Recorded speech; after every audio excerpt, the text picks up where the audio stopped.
लहानपणी संत ज्ञानेश्वर महाराज यांच्या भावंडांना संत मुक्ताईला अतोनात त्रास देणारे विसोबा खेचर कशा प्रकारे संत नामदेव महाराजांचे गुरु झाले हे एक अलौकिक कथा आज तुम्हाला ऐकायला मिळणार आहे। त्यासाठी हा व्हिडिओ शेवटपर्यंत नक्की बघा।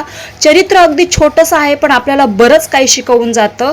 अहंकाराचा नाश आणि अद्वैत भक्तीचा साक्षात्कार। संत विसोबा खेचर। खेचर विसोबा चरणी ठेविले डोके, ज्ञानदेवा कळाले विश्वरूप एकाएके।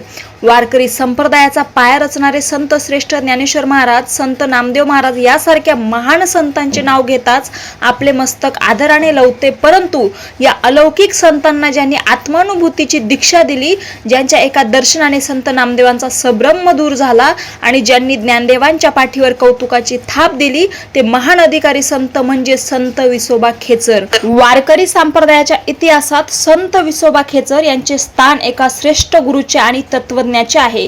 खेचर म्हणजे आकाशात विहार करणारी अवस्था, उच्च आध्यात्मिक अवस्था प्राप्त झालेले महापुरुष, ज्यांनी सुरुवातीला कर्मकांडाचा अभिमान बाळगला पण नंतर संत ज्ञानेश्वरांच्या अलौकिक चमत्काराने त्यांचा अहंकार गळून पडला। तर ही सर्व कथा आपल्याला आज बघायची आहे, पण त्यासाठी तुम्ही जर चॅनलवर नवीन असाल तर चॅनलला सबस्क्राईब करा, कारण मी अशाच संतांच्या कथा तुमच्या सोबत शेअर करत असते। तर काल परवा मी संत जनाबाई, संत कानोपात्रा आणि यानंतर तुम्हाला ज्या संतांची कथा ऐकायला आवडेल त्या संतांचं मला नाव कमेंट बॉक्समध्ये नक्की टाईप करा, जेणेकरून मी पुढचा व्हिडिओ त्यावरच घेऊन येणार आहे। आणि ते वारकरी संप्रदायाचे एक महान मार्गदर्शक बनले। संत विसोबा खेचर यांचा जन्म 13व्या शतकात महाराष्ट्रातील पुणे जिल्ह्यातील आळंदी येथे झाला। त्यांचे मूळ नाव विसोबा चती होते। ते जातीने ब्राह्मण होते आणि सुरुवातीच्या काळात अत्यंत कर्मठ, संशयी आणि शास्त्राभिमानी होते। त्या काळी आळंदीमध्ये त्यांचे मोठे वजन होते। विसोबा हे स्वभावाने अत्यंत कडक आणि कर्मकांडांचे तंतोतंत पालन करणारे होते। संन्यास घेतलेल्या विठ्ठलपंतांच्या संत ज्ञानेश्वरांचे वडील मुलांना म्हणजेच निवृत्ती, ज्ञानदेव, सोपान आणि मुक्ताबाई यांना जेव्हा आळंदीच्या समाजाने बहिष्कृत केले होते, तेव्हा त्या मुलांना विरोध करणाऱ्यांमध्ये आणि त्यांच्यावर अन्याय करणाऱ्यांमध्ये विसोबा हे अग्रभागी होते। या चारही भावंडांना समाजात जगणे कठीण व्हावे यासाठी विसोबांनी अनेक प्रयत्न केले होते, परंतु नियतीच्या मनात काही वेगळंच होतं। ज्या मुलांना विसोबांनी छळले, शेवटी त्याच मुलांच्या चरणी विसोबांना आपले सर्वस्व अर्पण करावे लागले। संत विसोबा खेचर यांच्या जीवनाला कलाटणी देणारा आणि त्यांच्यातील सुप्त संताला जागे करणारा प्रसंग म्हणजे मुक्ताबाईचे मांडे। हे आपल्या सर्वांनाच माहीत असलेला हा क्षण आहे, पण तरीही एकदा मी सखोल सांगत आहे। एक प्रकारची पुरणपोळी किंवा सुकारोट बनवण्याचा चमत्कार होय।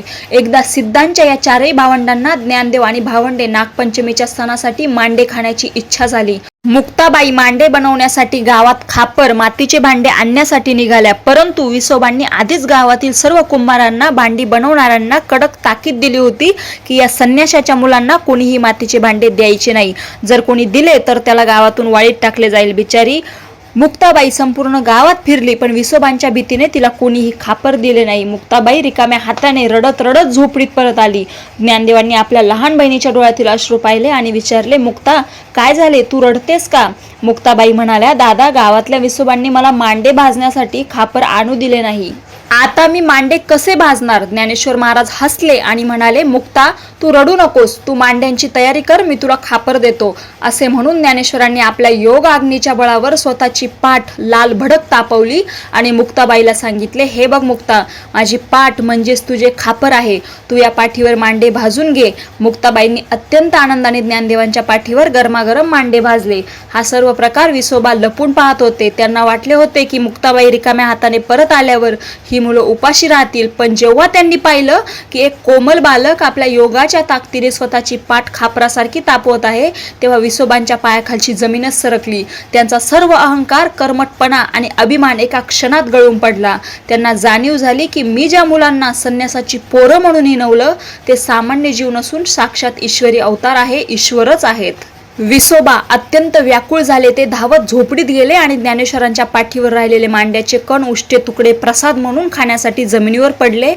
मुक्ताबाईंनी हे पाहिलं आणि त्या म्हणाल्या, बघा, हा कसा खेचरासारखा, पक्षासारखा उष्ट गोळा करतो आहे।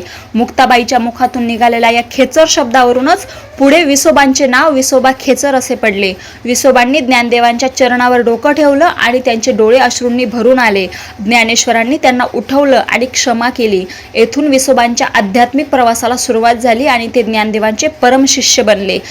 संत विसोबा खेचर यांच्या चरित्रातील सर्वात मोठा आणि वारकरी संप्रदायाला नवी दिशा देणारा चमत्कार म्हणजे त्यांनी संत नामदेव महाराज यांना दिलेला अद्वैत भक्तीचा धडा. संत नामदेव महाराज हे पंढरपूरच्या विठ्ठलाचे निस्सीम भक्त होते.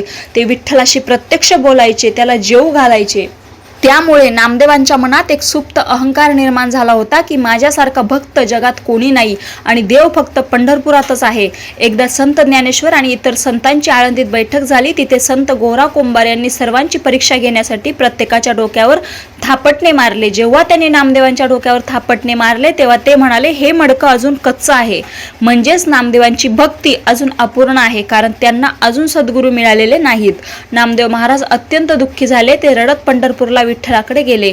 विठ्ठलाने त्यांना सांगितले, नामदेवा, गोरोबांचे म्हणणे अगदी बरोबर आहे. तू माझी केवळ एका मूर्तीमध्ये भक्ती करतोस, पण मी संपूर्ण विश्वात भरलेला आहे. हे तुला समजलंच नाही. तुला ज्ञान मिळवण्यासाठी औंढा नागनाथला जावे लागेल. तिथे माझे परमभक्त विसोबा खेचर राहतात. त्यांना तू आपले गुरु बनव. विठ्ठलाच्या आज्ञेनुसार नामदेव महाराज हिंगोली जिल्ह्यातील औंढा नागनाथ या प्राचीन शिवमंदिरात पोहोचले. ते मंदिरात विसोबांचा शोध घेत गाभाऱ्यात गेले. तिथे त्यांनी पाहिलं की एक वृद्ध मनुष्य महादेवाच्या पिंडीवर दोन्ही पाय ठेवून झोपला आहे. हे पाहून नामदेव महाराज संतप्त झाले. ते मोठ्याने ओरडले, अहो, तुम्ही कसले संत? साक्षात महादेवाच्या पिंडीवर पाय ठेवून झोपला आहात. तुम्हाला पाप नाही लागणार का? त्या वृद्धानं विसोबा खेचरांनी अत्यंत शांतपणे डोळे उघडले आणि ते म्हणाले, बाबा, मी अत्यंत वृद्ध आणि आजारी माणूस आहे. माझे पाय मला हलवता येत नाहीत. तुला जर पाप वाटत असेल तर माझे हे पाय उचल आणि जिथे देव नाही तिथे नेऊन ठेव. नामदेव महाराजांनी विसोबांचे पाय उचलले आणि पिंडीच्या बाजूला जमिनीवर ठेवले. पण काय आश्चर्य, त्यांनी जिथे पाय ठेवले तिथे जमिनीतून तातडीने दुसरी महादेवाची पिंड प्रकट झाली. नामदेवांनी पुन्हा पाय उचलून दुसऱ्या दिशेला ठेवले तर तिथेही नवीन पिंड तयार झाली. नामदेवांनी मंदिराच्या बाहेर भिंतीवर अगदी आकाशाच्या दिशेने जरी पाहिले तरी विसोबांचे पाय जिथे जात होते तिथे तिथे महादेवाचे लिंग प्रगट होत होते. संपूर्ण मंदिर शिवाच्या पिंडींनी भरून गेलं. हा चमत्कार पाहून नामदेव महाराजांचे डोळे उघडले. त्यांना समजलं की ईश्वर एका मूर्तीपुरता मर्यादित नाही, तो चराचरात कणाकणात व्यापलेला आहे. नामदेवांचा बाह्य भक्तीचा भ्रम तुटला आणि त्यांना अद्वैत ज्ञानाची प्राप्ती झाली. त्यांनी ताबडतोब विसोबा खेचरांच्या चरणावर साष्टांग प्रणिपात केला आणि त्यांना आपले सद्गुरू मानले. संत विसोबा खेचर हे केवळ योगी नव्हते तर ते उच्च कोटीचे तत्वज्ञ आणि कवी होते. त्यांनी रचलेले अभंग वारकरी साहित्यात अत्यंत महत्त्वाचे मानले जातात. त्यांच्या अभंगामध्ये गुरुमहिमा, आत्मज्ञान आणि अहंकाराचा त्याग या विषयावर प्रामुख्याने भर दिला आहे. त्यांचा एक अतिशय प्रसिद्ध अभंग आहे ज्यातून त्यांच्या भक्तीची खोली किती स्पष्ट होते ते समजतं. तुझं सगुणा म्हणू की निर्गुणा रे, दोन्ही उनेशी तुझी एक पंढरी राया. विसोबांनी समाजात पसरलेल्या अंधश्रद्धा आणि धार्मिक कर्मावर कडक टीका केली. देव हा दगड धोंड्यात नसून तो आपल्या अंतःकरणात आहे आणि तो सर्व भूतमात्रांमध्ये वास करतो. हा विचार त्यांनी नामदेव महाराजांच्या माध्यमातून संपूर्ण वारकरी संप्रदायाला दिला. म्हणूनच नामदेव महाराज आपल्या अभंगात कृतज्ञतेने म्हणतात, विसोबा खेचरे दिदला उपदेश, त्याने माझा भ्रम गेला सकळेश. विसोबा खेचर यांच्या सिद्धतेच्या अनेक कथा विदर्भाच्या आणि मराठवाड्याच्या भागात ऐकायला मिळतात. असे म्हटले जाते की विसोबा जेव्हा औंढा नागनाथच्या परिसरात ध्यानस्थ बसत असत तेव्हा त्यांच्या भोवती हिंस्र श्वापदे, वाघ, सर्प अतिशय शांतपणे येऊन बसत असत. त्यांच्या आत्मिक शक्तीच्या प्रभावाने प्राण्यांमधील उपजत हिंस्रता नष्ट होत असे. एकदा औंढा नागनाथ येथे हजारो वारकरी एकत्र आले होते, पण तिथे अन्नाची मोठी टंचाई होती. विसोबांनी एका लहानशा पात्रातील अन्नावर देवाचे नाव घेऊन ते लोकांना वाढण्यास सांगितले.